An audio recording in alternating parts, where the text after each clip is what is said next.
Jangan lupa subscribe, like, komen, dan share YouTube TVRI Bengkulu. Dan nyalakan loncengnya ya.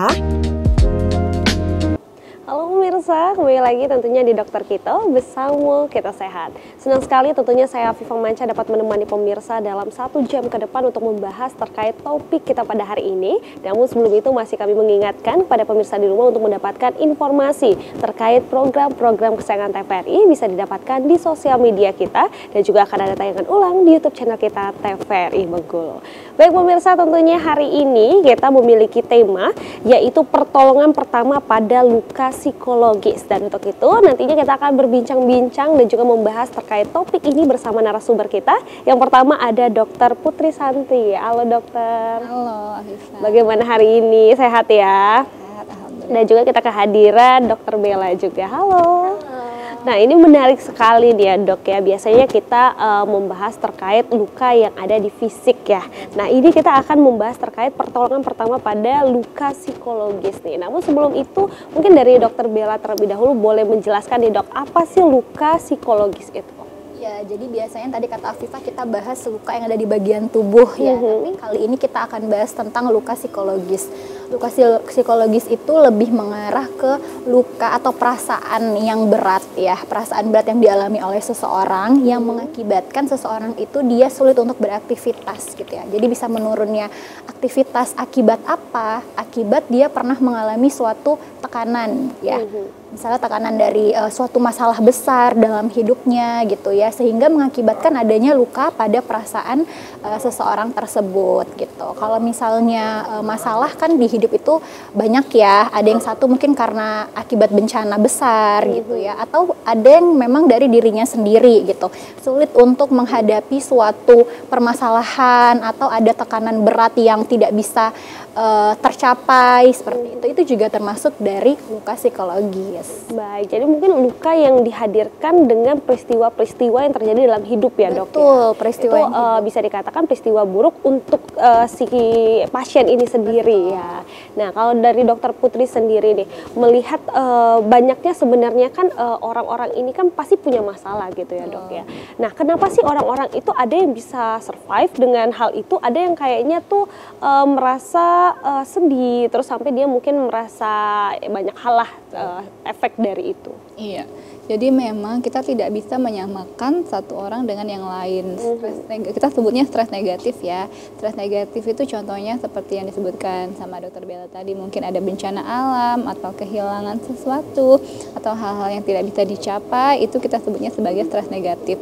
Tapi satu orang dengan yang lain itu bisa berbeda respon tubuhnya. Kenapa? Nanti terkait dengan apakah di diri seseorang itu ada faktor protektif atau ada faktor risiko. Nanti kita jelaskan kenapa salah satu stresor atau stresor yang sama itu bisa responnya itu bisa berbeda. Nanti kita jelaskan pakai gambar supaya lebih jelas. Baik dokter, mungkin langsung saja nih ya bisa membahas terkait pertolongan pertama pada luka psikologis. Oke. Ya. Oke, hari ini kita membahas materi yang tidak kalah pentingnya ya dengan materi yang biasanya. Biasanya kan kita bahas tentang sakit secara fisik, tapi sekarang kita membahas tentang sakit atau luka secara psikologis. Jadi kita di sini membahas tentang pertolongan pertama. Jadi apa nih yang harus kita lakukan kalau misalnya kita sendiri mengalami luka psikologis atau orang-orang di sekitar kita. Apa sih yang bisa kita lakukan untuk membantu orang tersebut? Oke, jadi untuk kita kenalan terlebih dahulu nih bahwa luka itu tidak hanya adanya di tubuh, tidak cuma di tangan, di kaki, tetapi ada juga di dalam hati dan pikiran, sesuatu yang tidak terlihat. Tapi sesuatu yang tidak terlihat belum tentu tidak ada ya. Kalaupun kita merasa sehat secara fisik, tidak sakit, tidak demam ya, tapi kita juga bisa saja mengenai luka di dalam tubuh atau luka di hati dan di pikiran. Nah, luka di hati dan pikiran ini bentuknya memang tidak terlihat, tapi dia sama pentingnya dengan aktivitas fisik karena dia nanti juga sama-sama akan mempengaruhi kegiatan kita sehari-hari, mempengaruhi produktivitas kita sehari-hari. Contohnya ya, misalnya kalau secara fisik kita demam atau kita luka, mungkin jatuh terus kita luka di kaki, terus patah ya misalnya, itu kan kita tidak bisa melakukan aktivitas sehari-hari ya, kita nggak bisa sekolah, nggak bisa kerja gitu. Sama halnya dengan luka yang kita alami secara psikis. Kalau kita mengalami rasa tidak nyaman, tadi dijelaskan sama dokter Bella ya, luka psikis atau luka psikologis itu perasaan tidak nyaman karena ada satu stresor. Nah itu sama saja, kita juga tidak bisa melakukan aktivitas fisik secara baik kalau kita merasa tidak nyaman, merasa sedih, merasa apa istilahnya bad mood ya kan, merasa kosong, hampa. Nah itu juga sama-sama akan menghambat kegiatan kita dalam menjalankan kehidupan sehari-hari. Nah untuk luka psikologis ini ya contohnya adalah ada trauma setelah bencana. Contohnya ya pada waktu tsunami Aceh ya tahun 2004, sebenarnya mental health atau kesehatan mental ini mulai naik, maksudnya mulai dikenal oleh masyarakat itu sejak zaman tsunami Aceh di tahun 2004, karena pada saat itu banyak sekali yang mengalami istilahnya post traumatic stress disorder. Jadi PTSD atau trauma yang disebabkan karena bencana alam yang sangat dahsyat ya pada saat itu, sehingga menimbulkan luka psikologis bagi korban-korban bencana tersebut. Lalu ada juga kehilangan orang tercinta. Kehilangan orang tercinta ini bisa saja dalam bentuk kehilangan orang tua, ya kan, kehilangan saudara, kehilangan meninggal ataupun kehilangan ditinggal. Kalau misalnya kita ngomongin yang bukan keluarga, mungkin kekasih atau pasangan, itu juga kita masukkan ke dalam luka psikologis karena berdampak kepada psikologis seseorang. Kemudian korban perundungan. Nah, ini yang paling sering juga dibahas adalah korban perundungan atau bullying ya.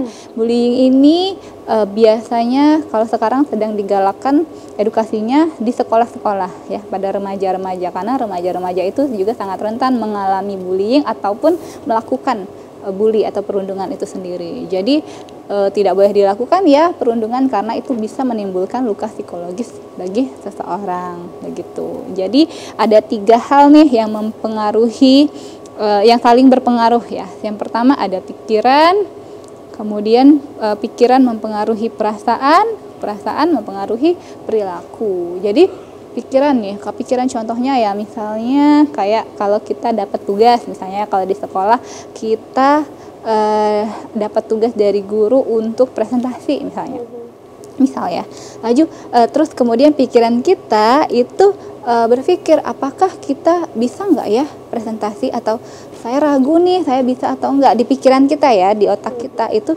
berputar-putar pikiran, saya nih ragu dengan kemampuan saya sendiri. Akhirnya pikiran itu bisa mempengaruhi perasaan akhirnya apa? Anxiety, jadinya cemas. Wah, sebentar lagi giliran saya nih, sebentar lagi saya akan tampil, orang-orang akan lihat saya, orang-orang akan menilai saya. Nah, jadi pikiran ragu tadi mempengaruhi perasaan kita, jadinya kita berdebar-debar jantungnya, perasaan kita jadi tidak nyaman. Akhirnya perilaku kita apa? Perilaku kita akhirnya mewujudkan apa yang kita rasakan dan apa yang kita pikirkan. Akhirnya kita ketika kita tampil, kita juga jadinya ragu-ragu, kemudian kita kelihatan cemas, kelihatan tidak yakin, itu karena dipengaruhi oleh pikiran dan perasaan kita tadi. Jadi 3 hal ini saling mempengaruhi.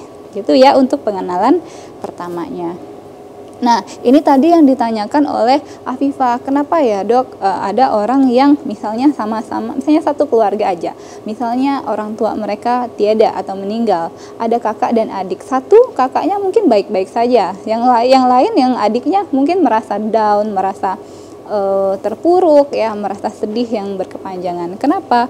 Karena ada yang namanya model diastasis stres. Jadi begini, ini kita ibaratkan stres negatif itu atau kehilangan ya, tadi ya kita contohkan kehilangan itu sebagai X yang warna merah ini.